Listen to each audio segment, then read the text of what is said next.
Hello, hello, everyone. Thanks for tuning back in to the Queen Ahmadiyyah show.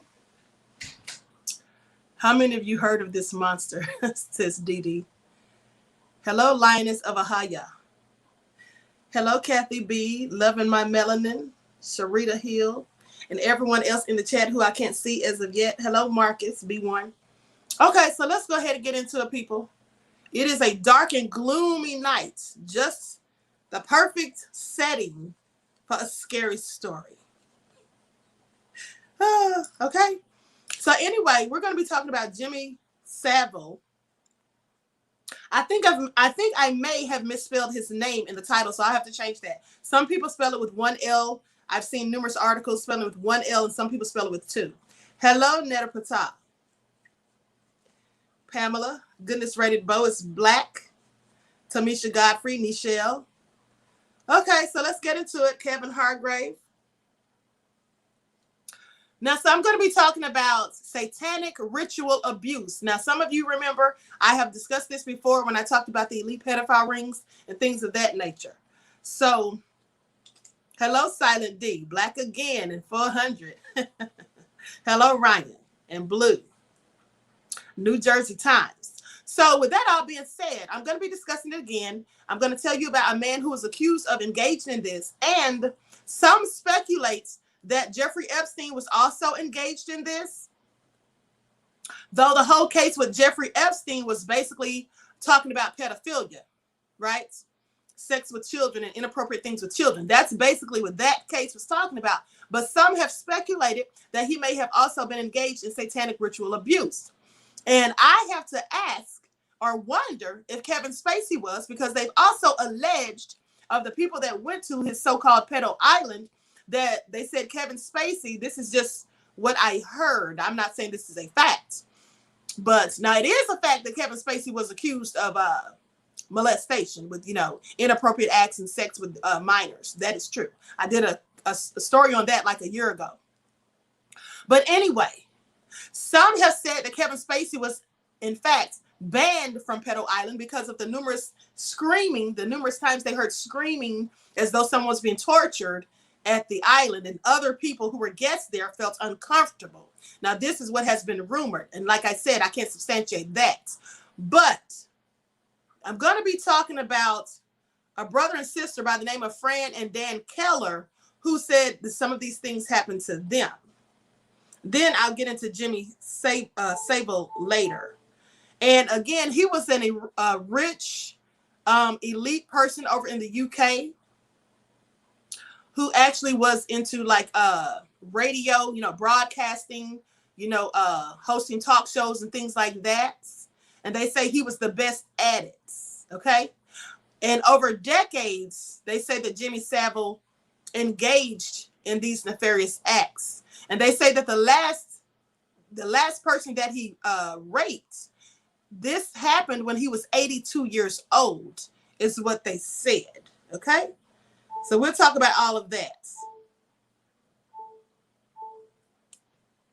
Now, among the atrocities that Francis and Dan Keller were supposed to have committed while running a daycare out of their Texas home,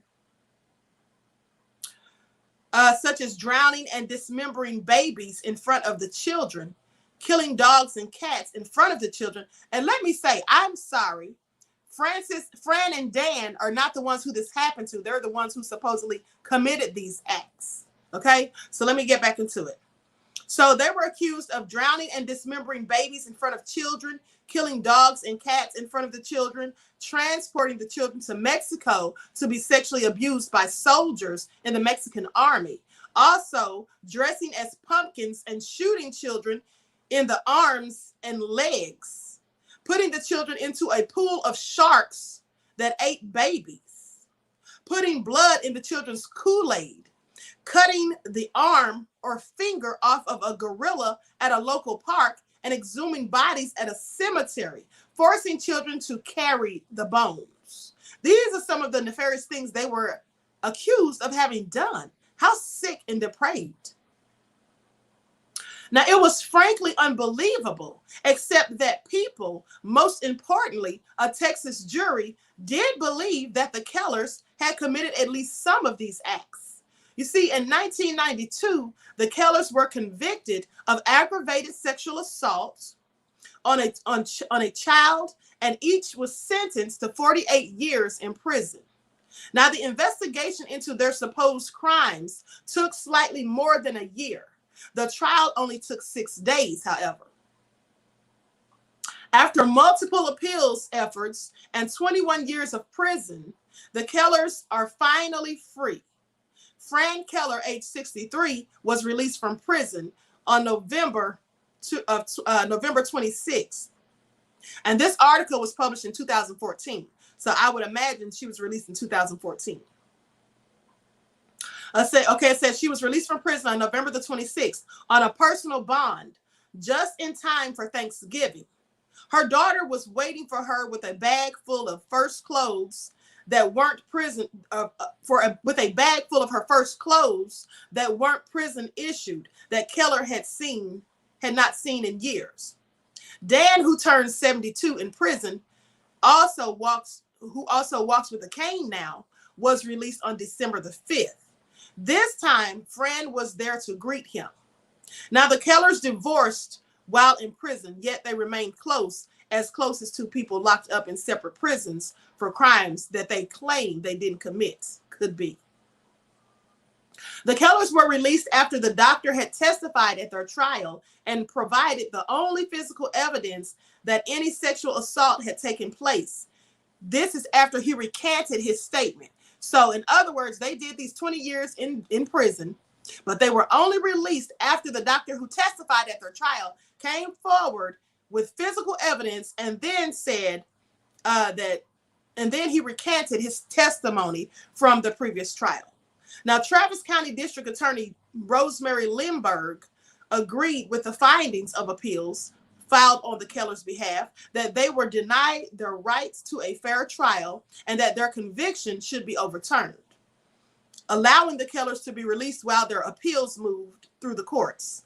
In practical terms, this means the Kellers were on a path that may have led to their complete exoneration, and that they were able to celebrate their first Christmas with their families in more than 20 years. Now, this release may also finally mark the end to one of the strangest, wildest reaching, and most damaging moral panics in America's history. The satanic ritual abuse panic of the 1980s and the 1990s. They say that it was literally a witch hunt. That's what Keith Hampton, the pro bono lawyer for the Kellers, that's what he said. We say witch hunt in this figurative way, but that was a modern day literal witch hunt, he says. They really were after people who they thought were worshiping at the feet of the Dark Lord. Now, the Keller case is typical of the satanic ritual abuse panic and the dozens of cases that popped up in Brett's and media reports. The trouble started with Christy Shavier's, a 3-year-old girl who was an infrequent visitor to the daycare during the summer of 1991. This little girl told her mother that Dan had spanked her. With coaxing from her mother and her therapist, Donna David Campbell, whom Christy had been seen to deal with acting out issues, an incident of spanking turned into something much worse. Dan Keller, the little girl said, had defecated on her head and raped her with a pin. From there, the stories Christy told of David Camper became wilder. The stories that she told David Campbell became wilder. The Kellers had everyone take off their clothes, had a parrot then peck them in the pee-pee.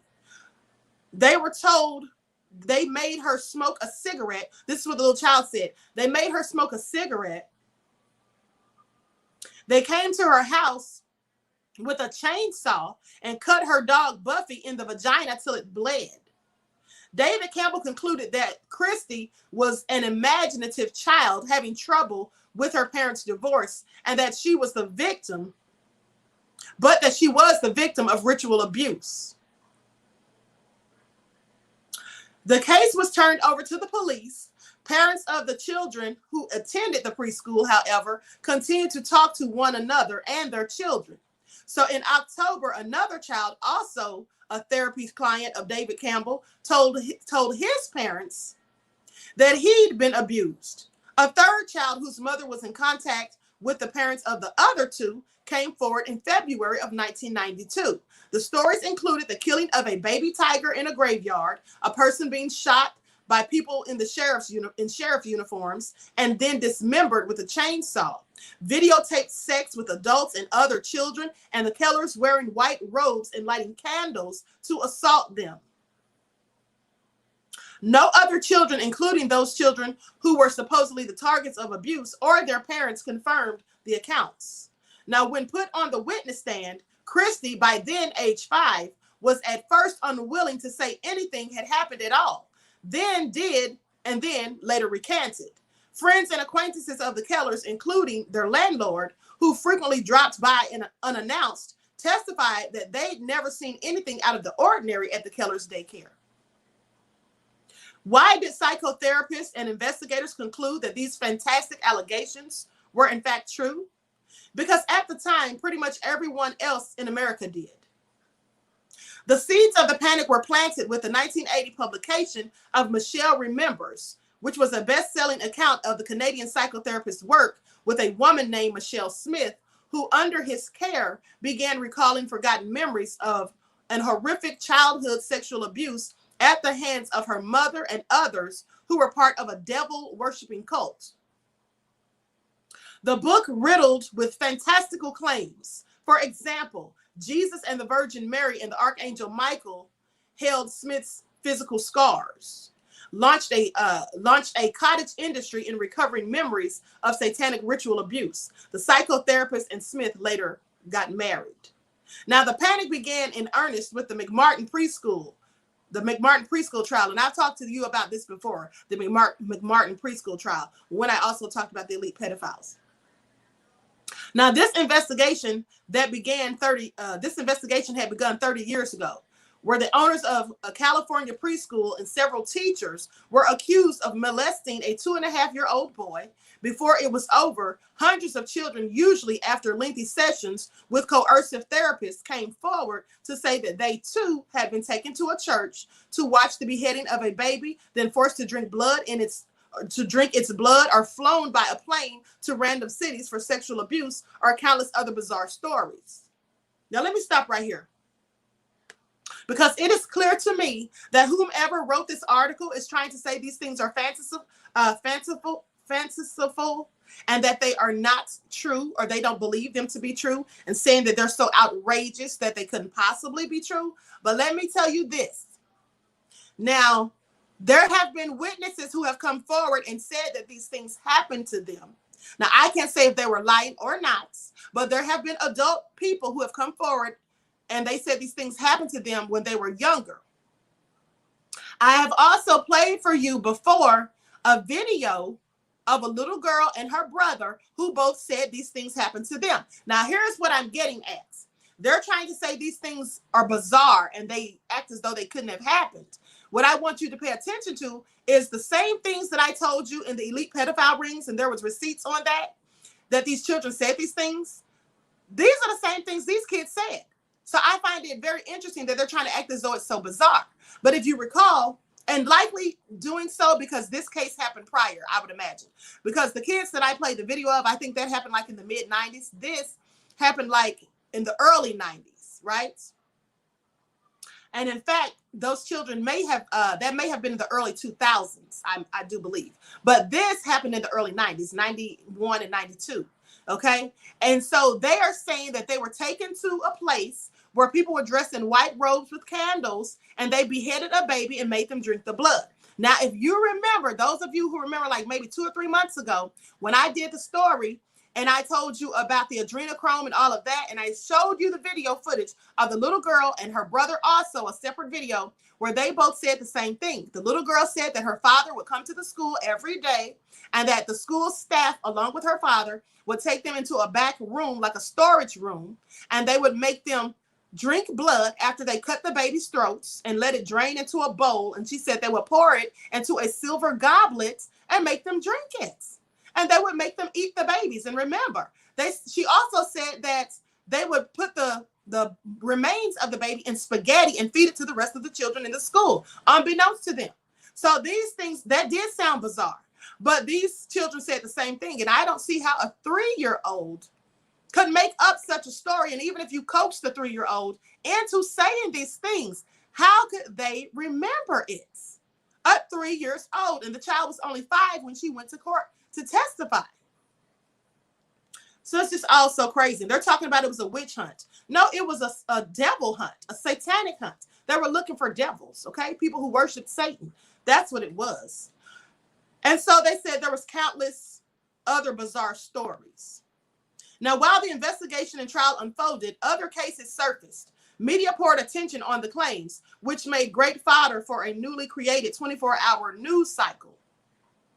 Now, as televangelists prayed for the deliverance of Satan's scourge, talk show experts claimed that every imaginable form of abuse was happening on a massive scale in America, and that networks of Satanists had infiltrated schools, the police, the local government. And Geraldo Rivera claimed in a television broadcast in 1987, a special report, that more than 1 million Satanists were plying their evil trade in America right at the very moment. And they said he since apologized. I'm sure he did if they threatened to kill him like they supposedly killed other people like Isaac Cappy and Natasha Jayet and many more. But let me continue. So in 1989, Oprah Winfrey interviewed Michelle Smith and another woman who claimed to have recovered memories of being abused by a satanic cult.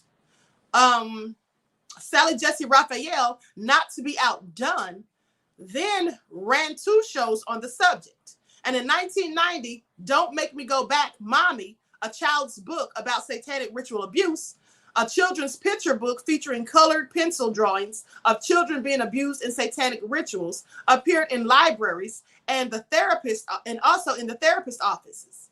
In 1992, folk singer Joanne Baez released Play Me Backwards, a song in the voice of a victim of satanic ritual abuse who was forced to witness the sacrifice of a baby and is now recollecting her repressed memories. Let me tell you something. I think it's very interesting that they are, in fact, acting as though these things didn't really happen. But why do all of these children who don't know each other, why do all of these children say and insist that there were babies involved and that they had to sacrifice and kill babies? This is what adult Satanists, former Satanists have said. Remember the lady I told you that I spoke with years ago who said that she grew up in this, going to these rituals. And also, if you remember, and if you haven't seen it, you can look it up on YouTube. Mariah Carey's own sister said that they were forced to engage in these things also, to go to satanic rituals and things like that. Devil worship and satanic beliefs. It continues. Oh, I'm sorry. This is something pertaining to Geraldo's show about this or whatever. But anyway, maybe I'll play some of that. But anyway, so there's clearly adults who have come forward and said these things as well. And they sound equally as crazy when they say it. But they're trying to make us think that it sounds crazy and possibly was coerced or just made up because it's children with imaginative minds, right? Children with wild imaginations. But when in fact, adults have said the same exact things. And numerous people have told these same exact details. I find it very interesting that they expect us to believe that all of these different people from different parts of the world have said the same exact things. That's very interesting to me. So they go on to say, it sounds laughable, says Debbie Nathan, an investigative reporter who co-wrote Satan's Silence, Ritual Abuse, and the Making of a Modern American Witch Hunt about the panic, and is now a director of the National Center of Reason and Justice, which took up the Keller's cause. But there is certainly historical precedent going back even further than the Salem witch trials. Ancient Romans, for example, claimed that Christians ate babies. Christians later claimed that Jews used babies' blood in religious rituals. Children symbolize the good things about culture, the innocence and the purity, the the future of the culture, says Nathan. When a culture feels under threat in some way, fear and anxiety focus on the safety of children. America was experiencing upheavals in gender roles, child rearing practices, and social expectations. And more people were embracing fundamentalist religion and belief in the devil. The fear of satanic ritual abuse was perpetuated by both ends of the political spectrum. In the right wing, you had that kind of preoccupation with Satan.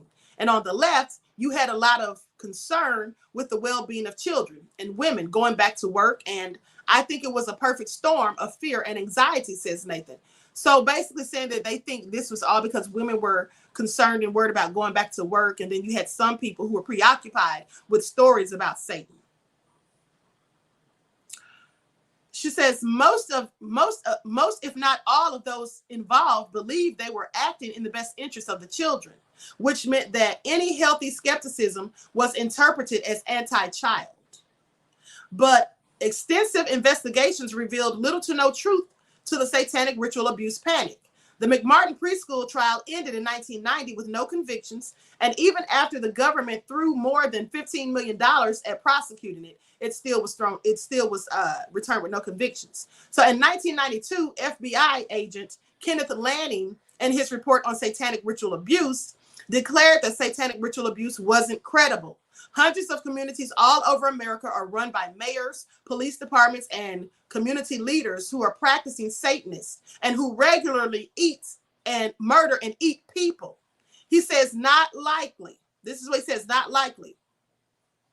2 years later, the National Center on Child Abuse and Neglect under the Federal Department of Health and Human Services released a report claiming that there was no evidence of truth in satanic ritual abuse claims. Even so, people still believed. A Red Book magazine survey conducted in 1994 found that fully 70% of Americans believed that satanic ritual abuse was real. Let me just say this. Now, they're saying that all these wealthy elite people and politicians and all of that or whatever engaged in these things. So if they are the ones accused of engaging in these things, and they're the same ones who are supposed to be putting people on trial for these things and punishing people for these things or investigating people for these things, why would they say that it actually occurred? Why would they say that it actually happens? Why wouldn't they say that it's absolutely ridiculous and bizarre and that it's most likely just a vivid imagination that causes children and people to say these things? Why wouldn't they say that? That's also ridiculous. Why would they admit it? You understand what I'm saying? So with that all being said, they go on to say satanic ritual abuse was the thread that wound through the killer's trial. Therapist David Campbell testified for the prosecution that Christie's acting out was consistent with children abused by satanic cults and that she believed Christie was telling the truth. This is what a psychiatrist said, right? A psychologist. Now, a ritual abuse expert and clinical psychologist, Randy Noblitt, testified that satanic cults are real and that they are widespread and that he too believed Christie despite not even having interviewed her. Yes, he believed her because who is going to remember all of these things and make up these things and give such grave details and go so in depth in the discussion at that young age if this was all something that they were just making up? How could they hold the story together and tell the same story, in fact, numerous of times in the same details or with the same details?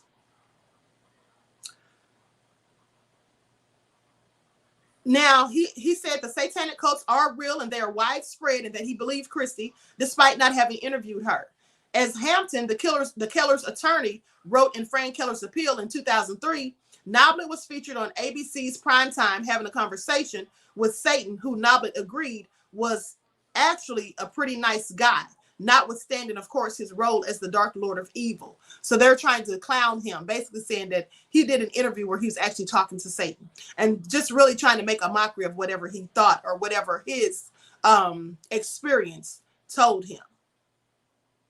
Now, they say, in addition, the jury heard evidence that the local graveyards had been disturbed, consistent with the children's claims of impromptu exhumations, although the jury never heard those that never heard that those disruptions included natural soil erosion. So they're saying that these graves weren't bothered. They're saying that this was just natural soil erosion that caused these things, right? But remember, there was a woman who came forward and said that when they sacrifice these children, especially babies, they will go to funeral homes and find out when someone's going to be buried. They will go to the grave site and they will dig a hole under the hole that's already been dug. And that's where they will hide the body of the infant. And then the next day when they have the funeral and they lower the coffin into the ground, it covers the baby that's buried underneath the soil. This is what this woman said. Okay. So Scott Taliaferro, assistant district attorney for Travis County, says that the prosecution's case didn't rest on satanic claims, but on child abuse claims. He also says that the defense repeatedly raised the issue of satanic ritual abuse, likely in an effort to cast doubt on the claims of sex abuse in general. This is a case where the state alleged aggravated sexual abuse of a child. The ritual abuse in question wasn't elicited by the state. It was the defense. All of that is a large part of extraneous to the allegations of sexual abuse. This is what Taliaferro said. And then they go on to say that he and the DA's office have since declined to discuss the matter. But Hampton, the Keller's attorney, disagrees. Common sense and level-headed investigation have found Christie's claims incredible if satanic ritual abuse panic hadn't let a distorted lens of hysteria come into the picture. The methods used by forensic investigators to elicit stories of abuse from the children were taken straight from the ritual abuse panic playbook. University of Texas at El Paso psychologist James Wood, who has written about the suggestive interviewing techniques used in the McMartin trial for a 1993 episode of American Justice, viewed videos of investigators from the Travis County Sheriff's Department interviewing the young children who made claims against the Kellers. Now, he says, I have also seen the videos, 7 in all, provided by sources close to the Keller's case. At first glance, the videos look familiar for anyone who's a parent of a child. Christy is 3 years old, and it's difficult to get her to sit still or remain on the chair, even in the room. Asking her basic questions is even harder. Now, in one video, Christy turns her face petulantly into the back of the chair and says, "No, I'm not going to talk." It becomes more uncomfortable to watch once the anatomically correct dolls, floppy rag dolls with floppy rag doll genitalia, come out. So the interviewer, armed with a now nude doll, asked Christy to show her what Danny, speaking about Danny Keller, what he did to her at the daycare. But Christy is unwilling. She says, "You tell me." It wouldn't be too much of a stretch to claim that in a way, Travis County forensic investigators, it wouldn't be too much of a stretch to claim that in the way that Travis County forensic investigators and well-meaning therapists did. Now, in this particular segment, Christy's interviewer first calls out attention to the doll's genitalia and says, "Show me what happened at the daycare." Implying both that something did happen and that the interviewer knows what happened and knows that it was involved with the genitalia. Then the interviewer asks if there's a boy or a man at the daycare, leading Christy to say Danny. So they're saying he was leading the witness, basically.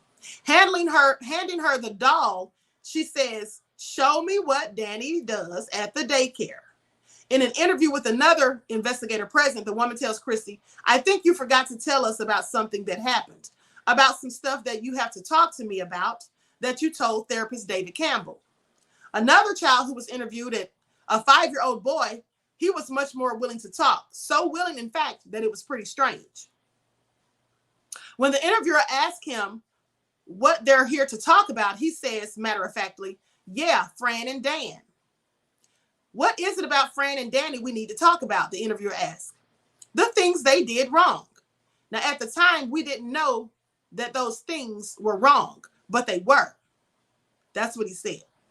But even though he's had some preparation, it's possible for the interviewer to get him to say that anything sexual had happened. I'm sorry, even though he'd had some preparation, it's impossible for the interviewer to get him to say that anything sexual had happened, no matter how much she tries. She asked, does anybody touch your privates? He says, Has anybody wanted you to touch their privates? He says, no. Then later, she says, are you telling me what really happened over at Fran and Danny's house? He says, yes. Are you forgetting to tell me some stuff that happened? He says, only the things I forgot. What are those things? I can't remember. Did anybody tell you not to remember? Now, the implication is that the child isn't giving the full story, that he needs to keep trying, until he gets it right. The kind of dynamic that Nathan Wood and others say enables children to come up with some of the strange allegations. In this case, the interviewer is steering the conversation towards something physical. The boy brings up things like Dan falling asleep in the toy room, or allowing the children to ride on the riding mower, or that he heard that Dan shot a pit bull. Eventually, she says, would it be easier if you showed me what happened with the dolls? Later adding, remember, we looked at the doll's penis. Did anything happen with a penis? When he says no, it's evident that she doesn't believe him. These kinds of suggestive techniques were used throughout the questioning of the children in the Keller case, as they were in other satanic ritual abuse trials. But at the time of the trial, allegations that emerged under questioning like this would form the basis of the prosecution's claims.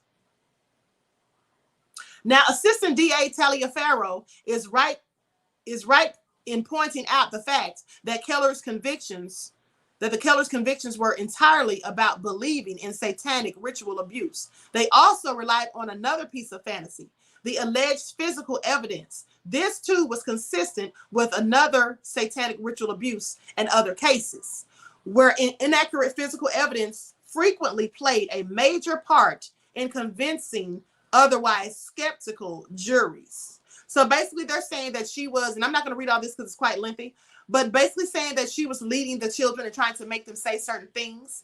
But here's the thing that they're not saying.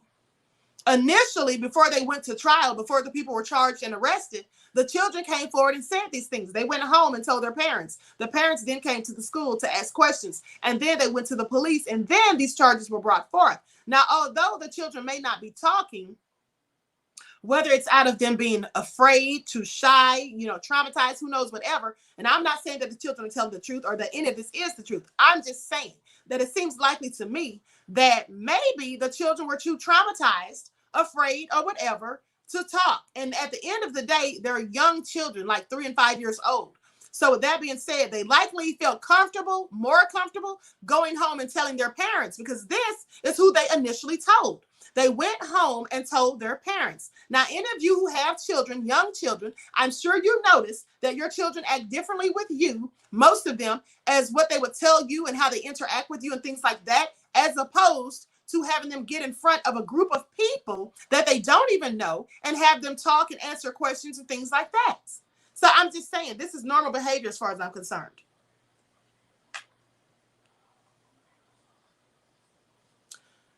Okay, so now,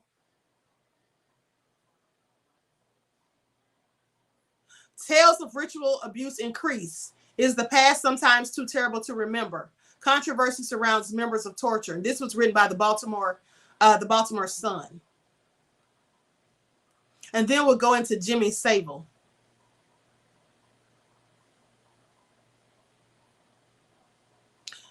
Okay. When Marge Snyder tells the story of her life, she returns again and again to the same horrifying tableau. A satanic cult run by her father that victimized her hundreds of times, inflicting sexual, physical, and psychological abuse. With its details of devil worship, sexual orgies, torture, and even human sacrifice, her stories of ritual abuse which she only gained conscious memory of as an adult in therapy, is similar to other tales that have surfaced in recent years around the country. In their wake, however, a chorus of doubt has arisen.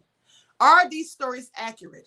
How could such widespread abuse have existed without attracting police attention or leaving physical evidence? And is it possible that therapists are influencing the content of the patient's revelations? Now, Miss Snyder, who now lives in Pennsylvania, but grew up in northern Baltimore County, tells stories of being raped and sexually abused in other ways from the time she was a child, becoming pregnant as a teenager and giving birth to 3 babies whom she says were sacrificed in rituals. Now let's stop right there. She says she gave birth to 3 babies and they were all sacrificed in rituals. Well, let me tell you something. There is a story of a woman who was talking about these things, and she said that they would get the children at the age of 12, and they would have the high priest of the satanic cults have sex with them continuously until they were impregnated. They would have the children, have the babies at home, because they would first withdraw them from school and keep them at home, right? And then once they were pregnant, they didn't take them to get medical care at a regular doctor. It kind of reminds me of that movie Rosemary's Baby. For those of you who saw that, remember how she was in the movie? She had sex with the devil because her husband was he gave her to the satanic cult or whatever, drugged her and gave her to them to have Satan's baby and all this stuff. And then so to get fame and fortune is why he did it. And then when she was trying to tell people what happened and going to people to get help, no one was accepting her story. They were acting like she was crazy. And remember, the doctor that she was supposed to be going to, they ended up sending her to another gynecologist who, in fact, worked for the satanic cults, because they didn't want the regular doctor to know what was going on. But she went to that doctor and told him what happened to her, and he thought she was clearly crazy because it all sounds crazy, right? And then he took her right back to her husband and the satanic cults. So now let me just tell you something. That movie, written or directed by Roman Polanski, who, by the way, years later, fled the country because he was accused of having sexual relations, raping, being a pedophile, having sex with a 13-year-old girl. Okay? That's what they say. They said that he was accused of having sex with a 13-year-old girl. That's allegedly what they said about him. And he supposedly fled the country, right? So with that all being said, coincidence that he makes this type of story and then something similar to some of these stories happens in his life? I don't know. Could be coincidence. But at the end of the day, these people are not believed much of the time because the stories do sound crazy. But remember, truth is often stranger than fiction.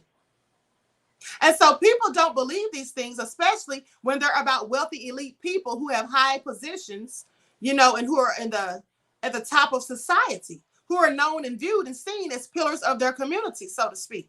So it is very likely that this has a lot to do with the fact that people don't want to believe it and they refuse to believe it. And they deem the witnesses or the victims as being crazy or just making up stories, concocting these crazy stories. In some cases, as in another case I told you about a couple of months ago with the 2 children that I discussed, and who gave their own version of events. But in that case, and in many other cases, they will in fact say when a parent comes forward making these allegations, the courts will side with the parent who's being accused and say that the parent making the accusations is lying and that they have ulterior motives, that they're upset because of a custody battle or because they want money. This is what often happens. So with that being said, I'm not shocked or surprised that people don't take these cases seriously, because a lot of times people just don't want to believe it.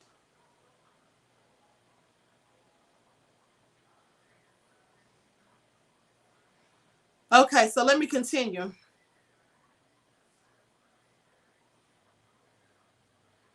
So she goes on to say, and this is Miss Snyder that we're talking about. She said that as a teenager, she gave birth to 3 babies and they were sacrificed in satanic rituals. And what I also meant to say was those 12-year-olds who they say are, raped by these high priests until they become pregnant. They say that these children are born specifically for them to have them sacrificed in satanic rituals. Okay, that's what people have said, and you can find videos about this on YouTube if they haven't taken them down. So anyway, let me go on. Hold on, pop-ups.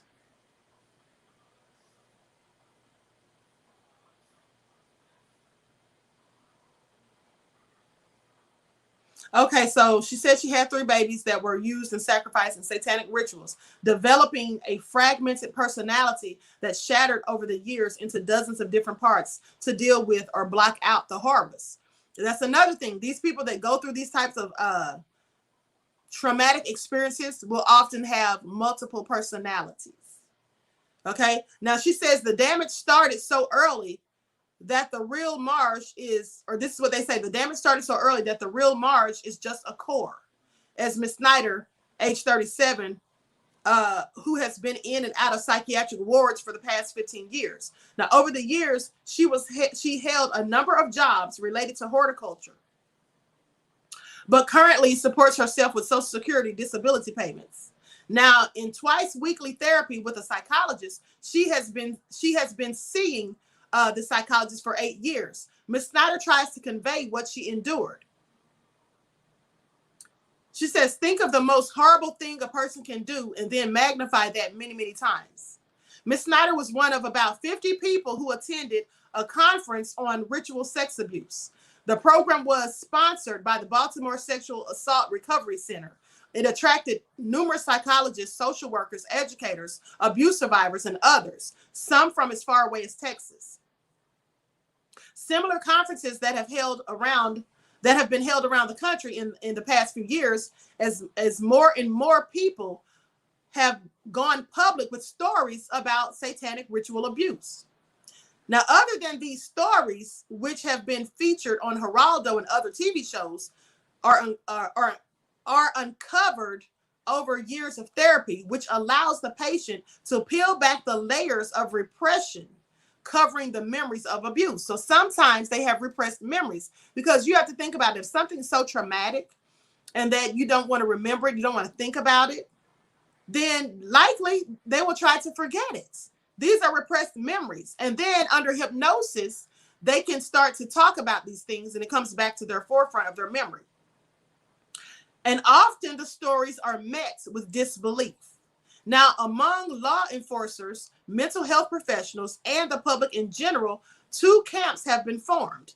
Those are those who accept the stories of ritual abuse, believing that the horror behind them is an adequate explanation for years of repression, and those who compare ritual abuse tales to stories of UFO sightings, who just absolutely don't believe it. And they voice much skepticism that such horrible activities could not have occurred without leaving behind verifiable clues.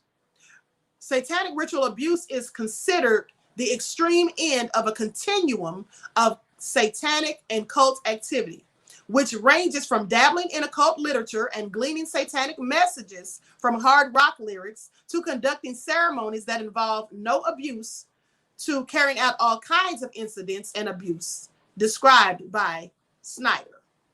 Sexual abuse centers in the area all report seeing victims of ritual sex abuse, usually adults who were abused in childhood and are now seeking treatment. And this is what Cecilia L. Carroll, an executive director of SARC, she says the numbers are small, but they are increasing. And the SARC stands for Sexual Assault and Domestic Violence Center. It's an agency. It's an agency that many clients come to report ritual abuse. She says, my guess is it's not increasing, but it's certainly being talked about more. That's what another woman said. Bonnie Ariano, the director of the Sexual Abuse or Sexual Assault and Domestic Violence Center in Townsend. She confirmed that a small percentage of her agency clients report satanic ritual abuse, but she says her guess is that it's not actually increasing, but it's being talked about even more. But others who have looked for evidence of the ritual abuse doubt that it exists. Now, they say we have 400 or 500 of these stories being told, and we're unable to find the least bit of corroborating evidence. This is what J. Gordon Melton said, a Methodist minister who directs the Institute for the Study of American Religion at the University of California in Santa Barbara.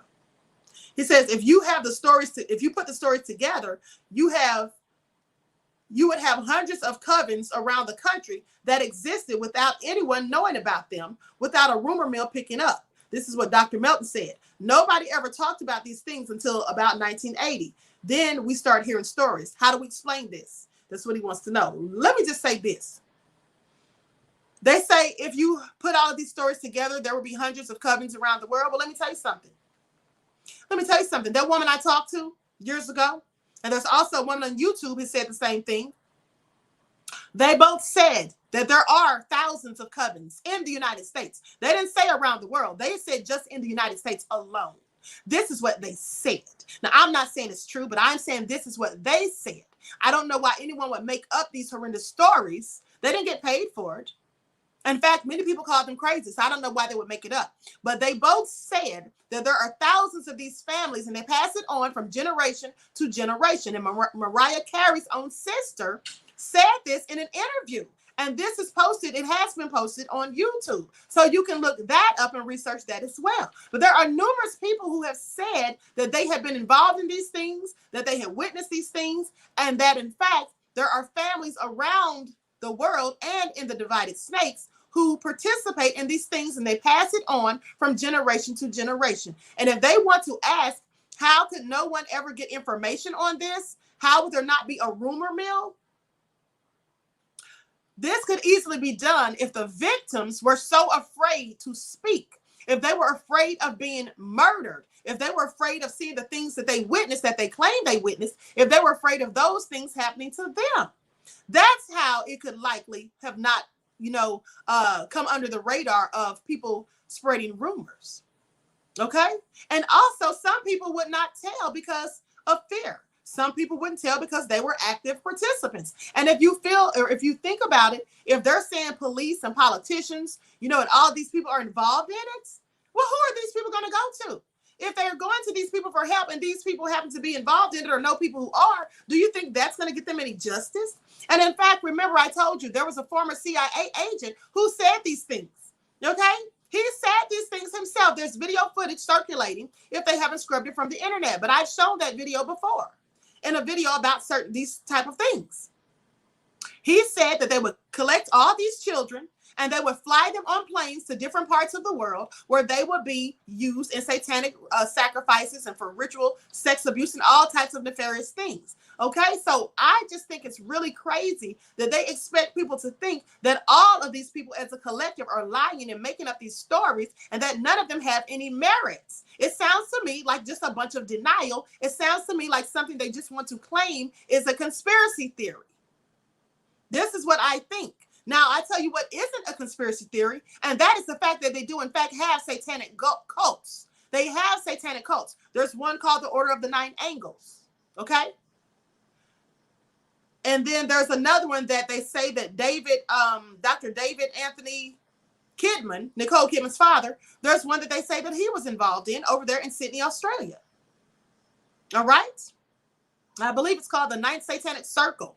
But I find it also funny that they both use the number 9, the Order of the Nine Angles, the Ninth Circle or something like that. But that is one over supposedly in Australia that they were talking about. So we also know that Anton LaVey had a satanic cult. Anton LaVey was a Satanist. He started the Church of Satan, did he not? He wrote the Satanic Bible, right? So with that all being said, and we also know about Aleister Crowley. So why are they trying to act like these things are far-fetched when there are people who have in fact come out and admitted to being Satanists and being involved in satanic cults and rituals? I'm just saying. Now, the only question is, are the things that are being alleged actually happening within these satanic cults? because there is proof and documentation that, in fact, satanic cults do exist. Okay?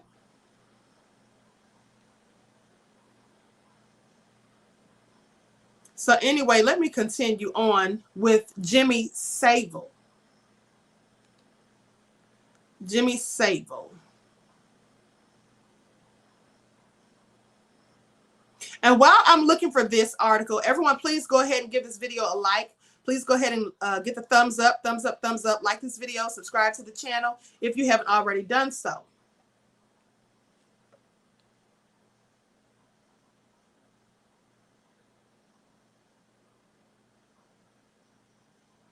Okay, here we go.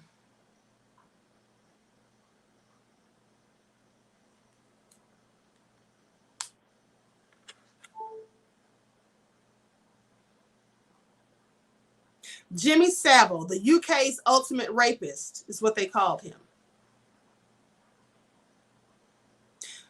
Okay. There was an episode of a podcast called the Sofa King podcast, where they took a look at a guy who by some is claimed to have been the worst Brits ever alive or that ever lived, Jimmy Savile. Jimmy Saville was a media personality and radio host. He had a hitmaker radio and TV show that every musician wanted to be on. He also had a BBC television series that made the dream of ill children come true. He was knighted by the Queen of England and the Pope. That all sounds pretty awesome, right? Well, he was also a serial rapist, a pedophile, and a necrophiliac. And for those of you who don't know what a necrophiliac is, that is one who likes to have sex with a corpse. A year after he died in 2011, over 500 victims came forward to discuss their traumas. They ranged in ages from 5 to age 75. Now, most of them were physically or mentally ill at the time of their abuse. There were dozens of rapes, and most people think none of this ever came to light because of a cover-up that may have gone as high up as the Prime Minister of the royal family, both of whom he was very close to. Now, so how did a crappy meta celebrity become such a monster and mega rapist? It was his charity work. He would be found holding fundraisers and give money. He would give millions of pounds to hospitals, children's schools, and mental hospitals. This would ingratiate Jimmy Saville with the board of directors and give him access to the hospital at all hours as a major donor. Then he would rape, fondle, and abuse patients, relatives of patients, and everyone he could get his hands on. He'd fill up people hours after major surgery and rape people who were too mentally ill to know any better. How sick. He'd also sneak into the morgue and give oral sex to dead bodies. Now, when this is done, is something called goumarouche. See, you learn something new every day. And he would pose them in sexual acts to take photos of them. And he would steal their glass eyes.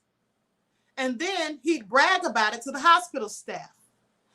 How this sicko got away with such a range of heinous crimes for 50 years is hard to imagine. Unless, of course, it was being covered up for him. Okay, and I'm glad they said that it could have been covered up for him. Because the thing is this.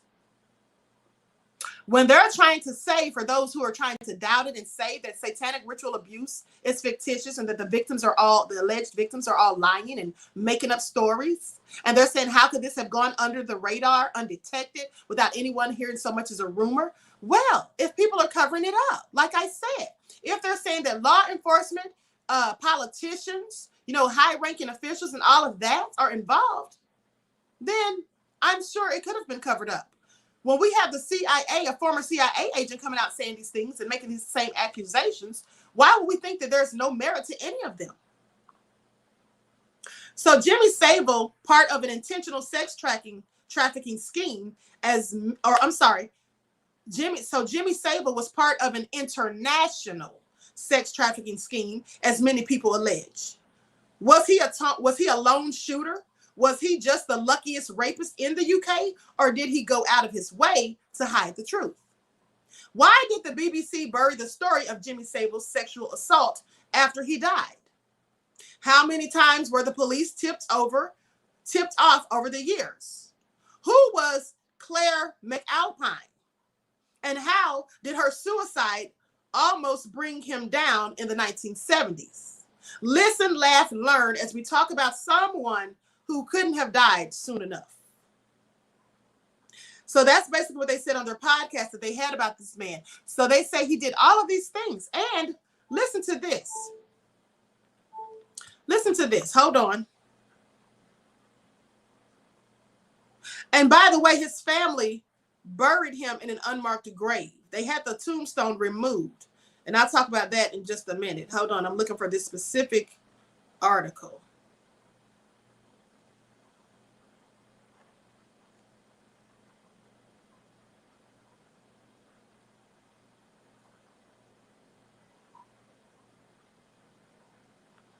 Okay, I think this is it.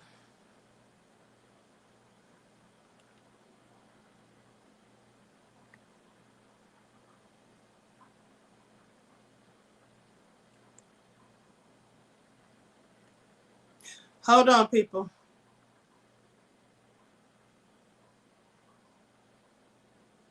And by the way, Netflix is supposedly, as of July the 29th, 2020, they're supposed to be making I believe they're supposed to be making a documentary about him.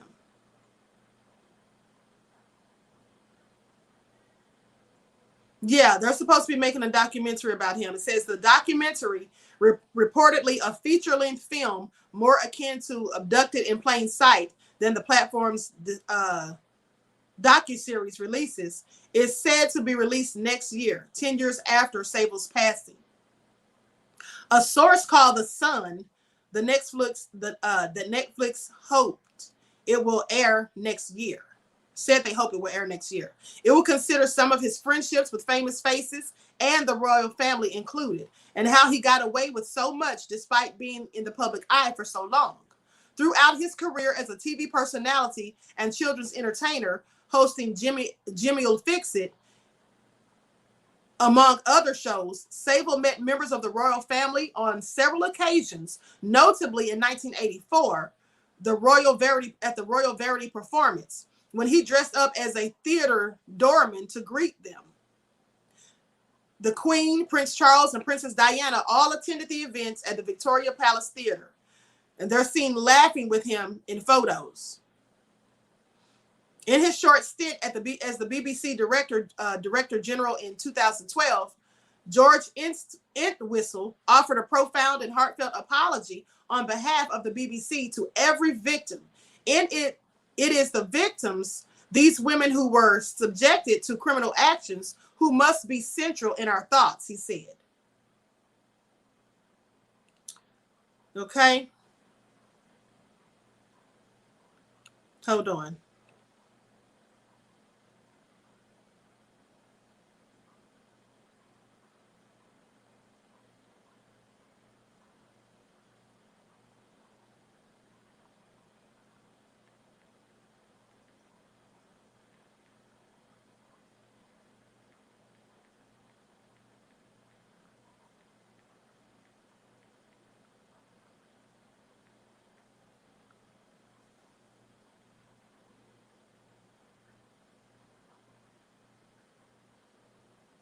Okay, here we go. British TV personality Jimmy Saville, who died in 2011, was a sexual predator who abused hundreds of victims on a scale that is unprecedented in Britain, according to a comprehensive police report on the disgraced celebrity. The report by a team that included 30 detectives found that Saville exploited the vulnerable or starstruck for his sexual gratification. The case received widespread attention on October the 4th of 2012, when British broadcaster ITV aired a program in which 5 women said they had been abused by Savile in the 1970s. 3 of them said the abuse occurred at BBC's facilities. Now, the accusations led to the creation of a task force known as Operation U-Tree. The day after the program, this was the day after the program aired. It also sparked tumults at the BBC, where Savile worked between 1965 to 2006.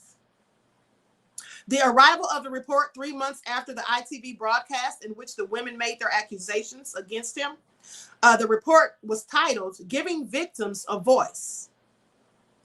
And here are some of the findings that were detailed in that report. 450 people came forward with information related to Jimmy Saville. 214 crimes were formally recorded, spanning 28 jurisdictions. The reported abuses occurred between 1955 and 2009, most of them in Leeds and London. 82% of those who came forward were female. 73% of Savile's victims were under the age of 18. 27% were adults. The victims' ages at the time of the abuse ranged from ages 8 to 47. Now, it is now clear that Savile was hiding in plain sight and using his celebrity status and fundraising activities to gain uncontrolled access to vulnerable people across 6 decades. This is what the report's authors wrote. Police say the locations where the victims report being abused include 14 medical establishments, hospitals, mental care establishments, and a hospice. Now, NPR's Philip Reeves described Savile's place in Britain's cultural landscapes. He said, in his life, Jimmy Savile was celebrated by the British as a national treasure. He became a household name as a white-haired, cigar-puffing, and generally rather weird TV presenter. His charity work, especially with children, won him a knighthood, and if not the nation's affection, certainly its respect. In his death, Savile has an altogether different reputation. Police suspect him of several hundred crimes, including dozens of rapes. In fact, Jimmy Savile may have been one of Britain's most prolific sex offenders.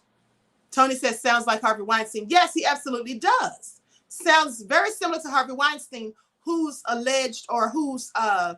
crimes that he was convicted of are alleged to have occurred over a span of 3 decades. And often was under the radar, even though there were people who were speaking out about him, even though there were people who were, had whispers and rumors about Weinstein's nefarious acts, he went unpunished for like 3 decades, okay, from what victims have said. So now Savile's offending footprint was vast, predatory, and opportunistic. He cannot face justice today because we hope this report gives some comfort to his hundreds of victims. They have been listened to and taken seriously. Police officials say that the increased public awareness due to the investigation and Savile's offenses has brought a spike in calls to its helpline, a phenomenon they say resulted in nearly 800 children being protected from abuse. The report says a significant number of suspects have been identified. They say we are optimistic that this signals a watershed moment of child protection in this country. This is what Detective Superintendent David Gray of the Operation U-Tree's senior investigating officer and an author of the final report said.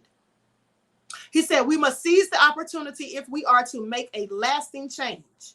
Police say that the report was released and it details the allegations that were made directly against Savile. The operation also uncovered accusations that those with ties to Savile. So people that had ties to him were also accused. And as well as claims that weren't related to the late TV personality. Those investigations still continue. Okay. Now I'm going to close out with giving you information on his family, what they did with his gravesite. An unmarked grave. Jimmy Savile's elaborate tombstone to be broken up and sent to landfill after family removes it out of respect to public opinion.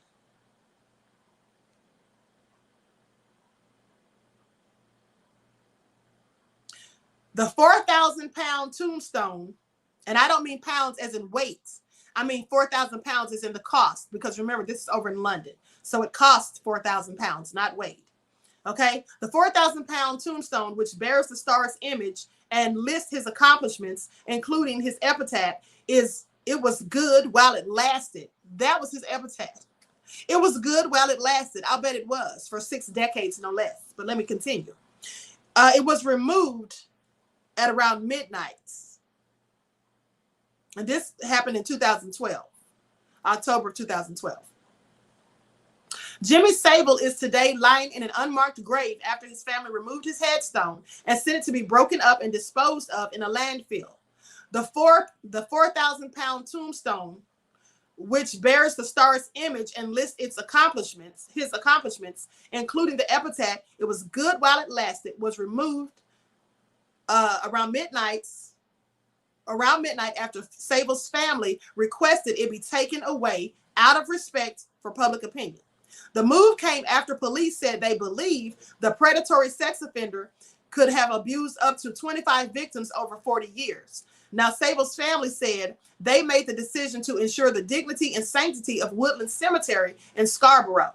The headstone was due to be removed at 7 a.m., but the work was brought forward to midnight to avoid unwanted attention and out of respect for those whose relatives are in the graveyard as well.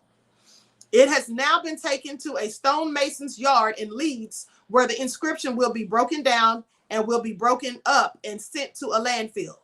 Funeral director Robert Morfitz of Joseph A. Hay and Son, who organized Saville's funeral and oversaw the dismantling of the stone, he said, "Yesterday afternoon, the family contacted me and said they thought very carefully about the cause of action with regard to the stone. They had decided that in order to protect the dignity and sanctity of this cemetery, it was appropriate to remove it." He said the stone was removed in 3 pieces and taken away on a lorry. He said, "We've taken it back to our yard in Leeds. We'll grind the inscription off and we will dispose of the memorial. It'll be broken up and go to a landfill." He says, "When we erected his headstone not 3 weeks ago, I expected it to be here forever. I never thought it'd be removed, let alone so quickly." Now, the grave in which Saville was buried at an angle, so he could see Scarborough Castle and the sea, will remain unmarked for the foreseeable future. The prime spot, which is roped off, was today identifiable only by several bunches of flowers on a dirt patch. Mr. Morfitz said once the family comes to terms with the outcome of various investigations, they will make a decision as to how it will be marked in the future. A family spokesman said in a statement that the family members are deeply aware of the impacts that the stone remaining there could have on the dignity and sanctity of the cemetery. He says, out of respect to public opinion, to those who were buried there and to those who tend their graves and visit there, we have decided to remove it. A number of memorials to Saville have already been removed, including an inscription on the wall at Leeds Civic Hall in recognition of his charitable work, and a street sign in Scarborough, a plaque outside of his home, has been defaced. Now, yesterday, Commander Peter Spindler, Scotland Yard's head of specialist crime investigations, said the abuse appeared to have gone on a national scale. He told the BBC, "At this stage, it is quite clear from what women are telling us that Saville was a predatory sex offender. Scotland Yard has formally recorded 8 criminal allegations against the former Top of the Pops presenter so far in the investigation, named Operation U-Tree." Now, the alleged abuse involves teenage girls as young as 13 and includes 2 complaints of rape and 6 of indecent assault, with officers looking into up to 120 lines of inquiry that could lead up to at least 25 victims. Now, Mr. Spindler said allegations span 4 decades, the earliest dating back to 1959, and suggested Saville had a predilection for girls, teenage girls. A spokesman for Scotland Yard said at least 5 forces, the Met, SRA, Sussex, Northamptonshire, Northamptonshire, and Jersey are investigating the allegations, as well as claims relating to the abuse at the BBC, Jersey's Hart de la Gareme Children's Home, and Duncroft Approved School for Girls near Staines and Surrey. Police have contacted Stoke Mandeville Hospital and Leeds Royal Infirmary, where Saville did charity work. After the inquiry, Scotland Yard will produce a joint report with the NSPCC to look for lessons that can be learned and conclusions that can be drawn. So I'm going to end it right there. I'm not going to go on and on, but let me tell you something. With that all being said, many of these people, as I told you, didn't come out and speak out against him or about him until after he was already dead, and likely due to fear and the repercussions that they felt they would have to endure. And you may notice conflicts in the numbers, because at one point they say 25 victims over 4 decades, and then in another article they said over 500 victims over 60 decades. Well, let's keep in mind that this story was continuously being investigated. Okay, this one with the lesser amounts was actually came out prior to the one I read first. So that's why you have the discrepancies, because as the story went on and as it took on more life and more of it was investigated, more victims started to gradually come forward. Okay. Yes, Original Man 718, Pizzagate, absolutely. Okay, so with that all being said, nothing new under the sun these days. Absolutely. Mother's Castle of Darkness. I would expect it would be well over 25. Yes, especially if it was 4 decades, right? They're coming out of the woodworks now that their fearless leader openly promotes everything. Right, ethnicists, absolutely. So with that all being said, I'm going to go ahead and close out this broadcast. I would like to thank all of you who tuned back in for the Queen Ahmadiyyah Shakur show for the true crime segment on this Saturday night. I would like to ask you all to please get the likes up. Please like and share this video on numerous platforms. Also, be sure to subscribe to my channel if you haven't already. Click the notification bell and click the word all so that you're notified anytime that I go live. Woke One says, as disturbing as this was, once again, great content, Queen. Grand evening. Thank you, Woke One. And grand evening to you as well. Tell the true crime. Shame the devil, Queen. Thank you, the sage. Original Man says, appreciate you, Queen. Thank you. And I appreciate you as well. Shawnee says, thank you, Queen. Thank you. Thank you all, in fact, for tuning in. So with that all being said, I'm going to go ahead and close out this broadcast. And I'm not sure if I'm going live tomorrow. If I do, it'll likely be brief and earlier in the day. Okay. So with that all being said, I wish you all peace, love, and prosperity. Enjoy the rest of your evening. And until next time, I will talk to you all again soon. Peace.